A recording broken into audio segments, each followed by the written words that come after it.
সোনু আজ চাকরির পরীক্ষায় উত্তীর্ণ হয়েছে।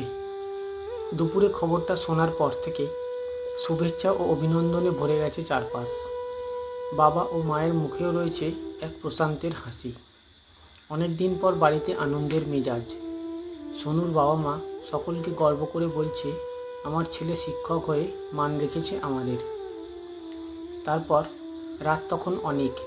পাশের ঘরে মা বাবা ঘুমিয়ে পড়েছে ঠিকই, কিন্তু সোনুর চোখে ঘুম নেই। ধীরে ধীরে সে উঠে আসে ছাদে এসে সে শুয়ে পড়ে আকাশের দিকে মুখ করে। আকাশে জ্বলজ্বল করছে অসংখ্য তারা। হঠাৎ তার চোখে চলে যায় উত্তর আকাশের ধ্রুবতারার দিকে। মনে পড়ে যায় তার প্রিয় তারাটির কথা। তাকে সে ভালোবেসে ডাকতো পুকু বলে। একদিন সে বলেছিল, ধ্রুবতারার মতো আমিও তোমাকে সারা জীবন আলো দিয়ে যাব। কিন্তু তা এখন অতীত। সে এখন অন্য কাউকে তার আলোয় আলোকিত করেছে। সোনুর চোখগুলো ভরে উঠেছে জলে। দু এক ফোঁটা জল ভিজিয়ে দিল ছাদের ধুলোবৃন্দকেও। মনে মনে সে বলল, আমি চাকরি পেয়েছি পুকু, কিন্তু বড্ড দেরি হয়ে গেল।